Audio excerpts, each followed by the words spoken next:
Hello and welcome to The Bottom Line on TVP World. This is where we unpack some of the main business and economic stories of the day. I'm your host, Marie Cato.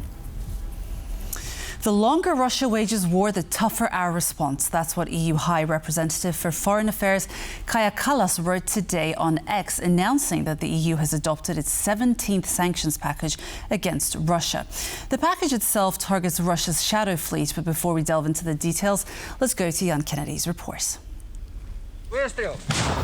Over 3 years have passed since the start of Russia's full-scale invasion of Ukraine, but peace talks still appear to be far off. To increase pressure on Moscow and push the Kremlin toward the negotiating table, on Tuesday, EU defence ministers approved a new sanctions package.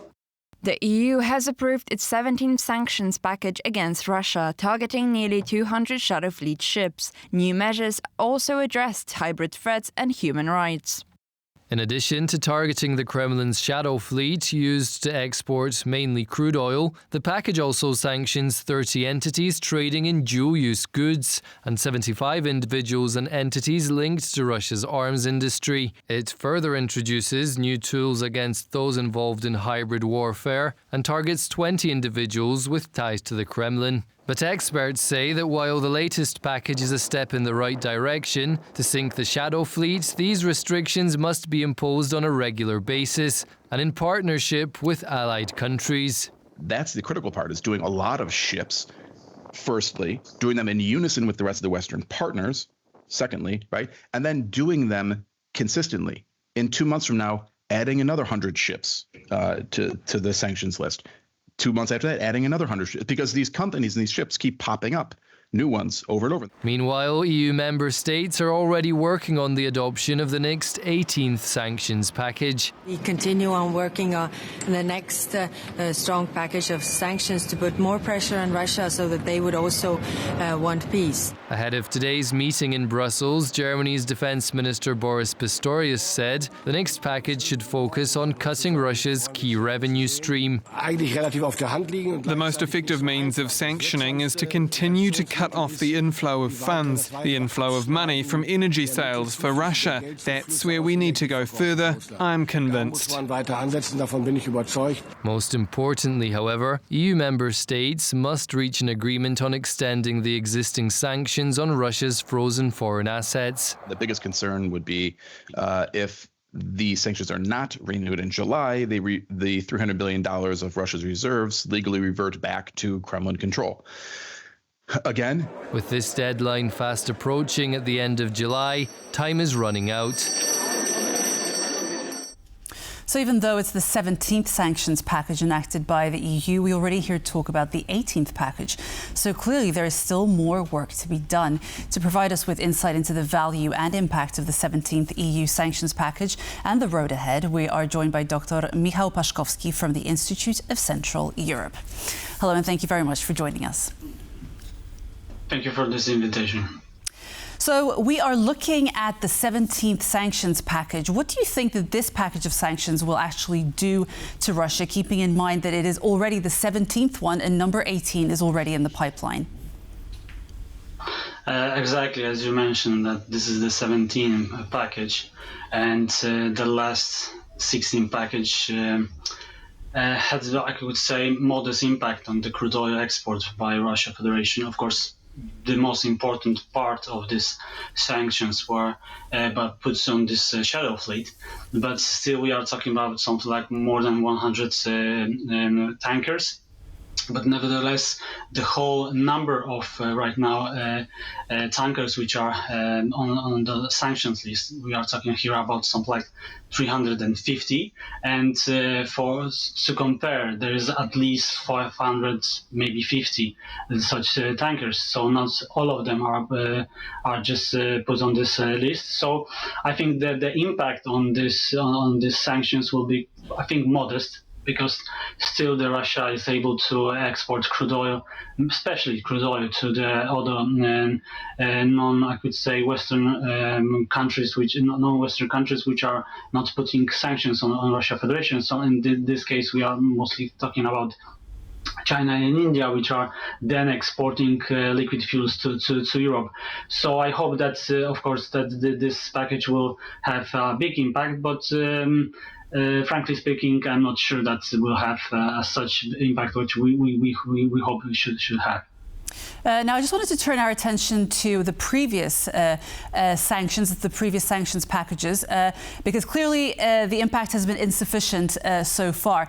Do you think that perhaps a solid review should be done of how the previous 16 sanctions packages have undermined the Russian economy? What do you think the analysis would show so far? Because actually we've had a guest that has quite frequently come on our show, Sergei Vakulenko from the Carnegie Russia Eurasia Center, and he has always highlighted that Russia has this ability to adapt to the sanctions. What are your thoughts? What do you think the 16 packages have done so far? Exactly, I think that this is true, and still Russia Federation is able to adapt to new sanctions. Of course, the most important thing I think is that right now still Europeans are importing crude oil, which last year it was 3 countries. At least it was, I know that it was Slovakia and Hungary, which are importing crude oil from Russia Federation using the Druzhba pipeline. I think it was something like 10 countries which are still importing natural gas from Russia Federation. So not only the sanctions are important, but also the common, I could say, point of view from all member countries that they need to stop importing commodities from Russia Federation. So this is the most important. Of course, it should be something like review of at least this 16 package of sanctions. But as I mentioned at the beginning, still Russia Federation is able to export mainly crude oil and in part also liquid fuels. And also we know that there is no such list on the tankers which are exporting LNG from Russia Federation. So there are, I could say, points that still should be put on the agenda by member countries, and they should, be more. The sanctions should be more tightened than right now they are. We already hear that the 18th package is being planned. It's in the pipeline. In your opinion, what sort of points of focus should be brought to attention? What should the focus be on in this 18th package? I think the focus should be on the crude oil exports still. Of course, right now we have the more than 300 shadow fleet ships, but nevertheless, I think that the most important, as I mentioned before, is the crude oil export by pipeline. So the Slovakia, Hungary, we know that, for example, Czechia is able to right now to import crude oil from different sources and using the TAL pipeline, which is the TAL and Nikal pipeline, but the TAL pipeline was right now it's much bigger, so it's able to right now refineries in Czechia, so in Litvinov and in Kralupy are able to import crude oil using the Adria pipeline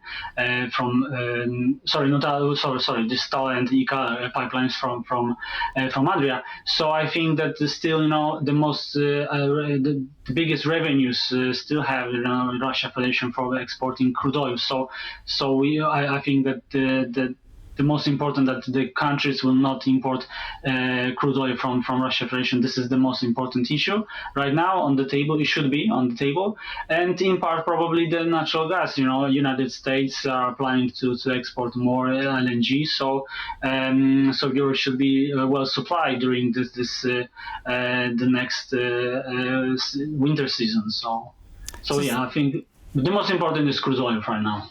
So we keep the focus on energy. I wanted to ask about to what extent have these packages so far, including the 17th sanctions package, made a difference when it comes to Russian dual-use goods, if any, really?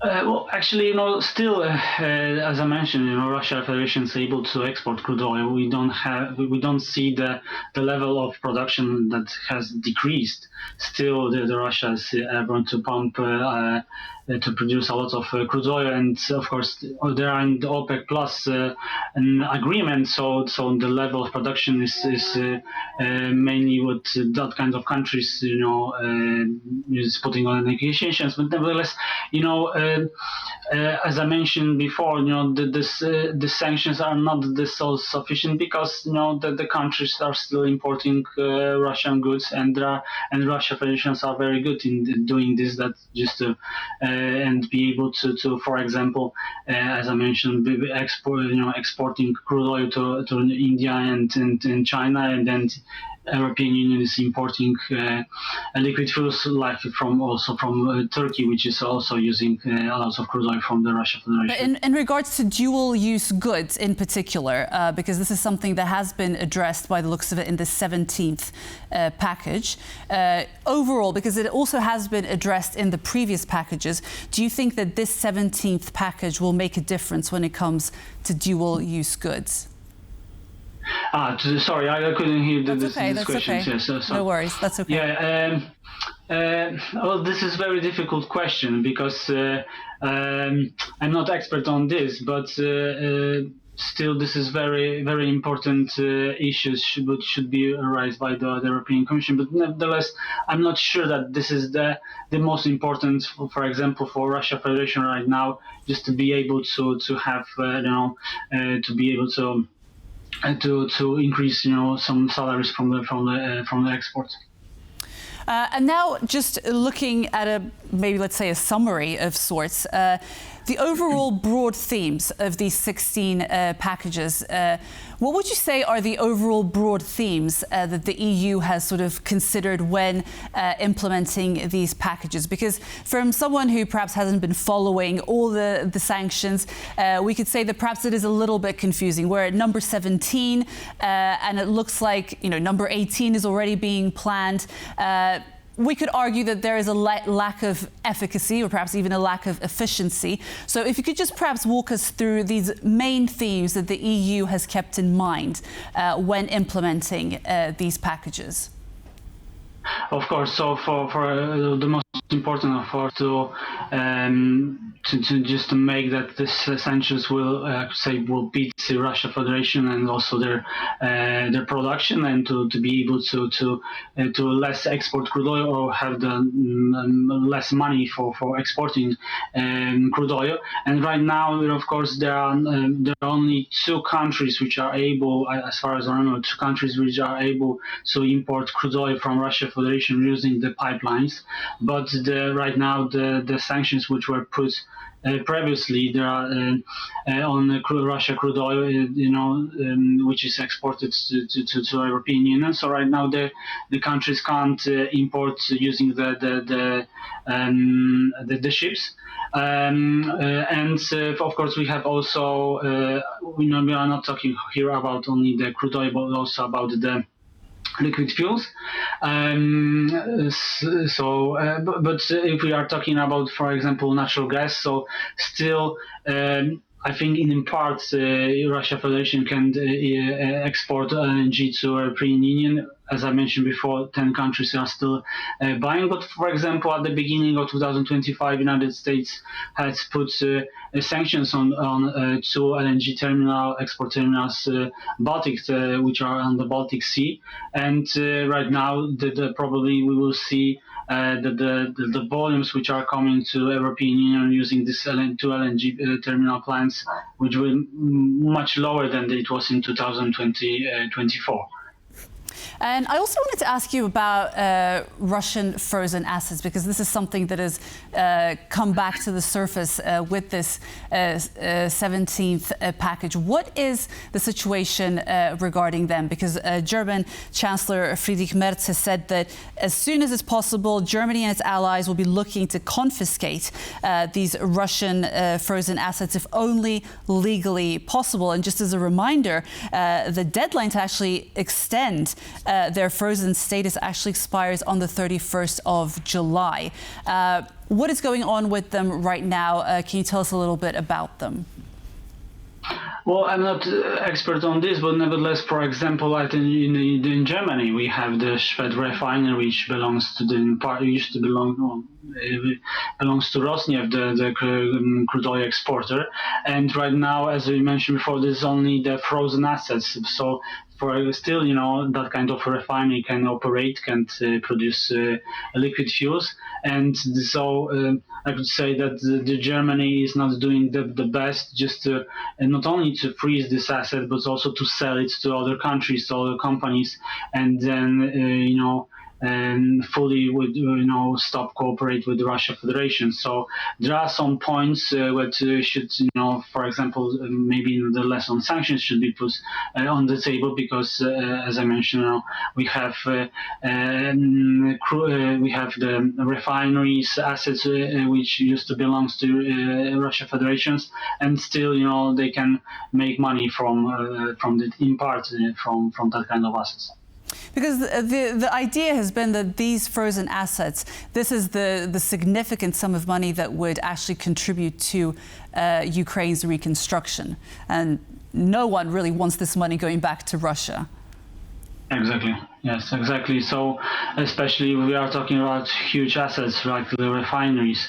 We are talking about here about the refinery Schwedt, which is one of the best, one of the biggest in Germany. So, as you said, one thing is to have the still I could say, develop good economy, and that the economy can still and be fully operational. But nevertheless, for example, Germany is still importing natural gas from Russia Federation using the LNG terminals in the Netherlands or in Belgium.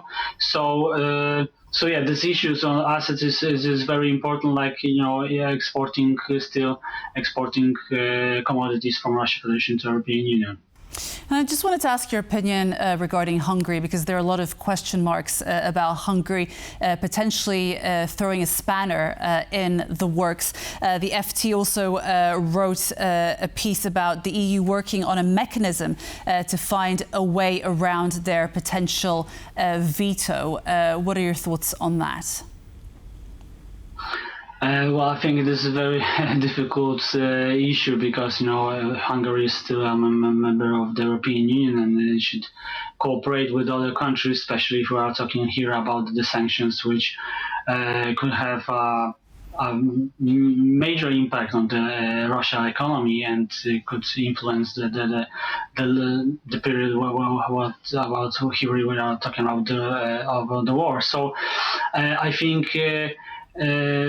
The European Union should cooperate with Hungary, but also at the diplomatic level. But still, I hope that the nearest future we have the elections in Hungary, the policy will change, and they will still, cooperate with other countries, and not cooperate like they are like they are doing like that.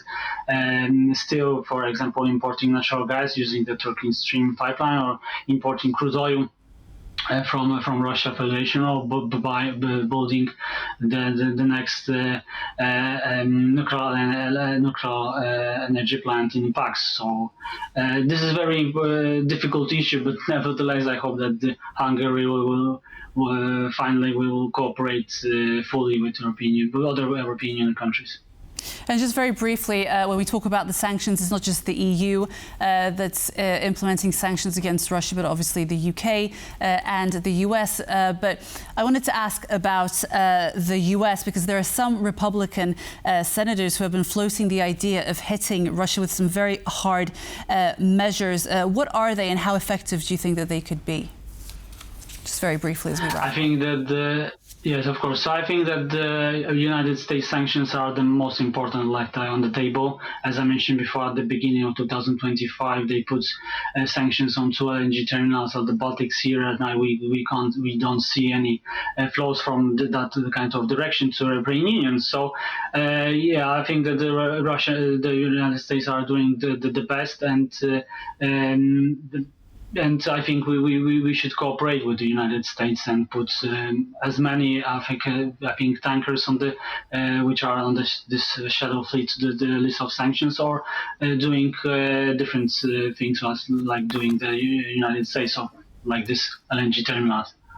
Okay, Dr. Michał Paszkowski from the Institute of Central Europe, thank you very much for joining us today. Thank you very much. And that concludes The Bottom Line for today. I was your host, Marie Cato. We're on every weekday at 5:10 CET on TVP World. And in the meantime, for the latest in regional business, follow us on X and on tvpworld.com. And for more news and analysis, stay with us on TVP World. Goodbye.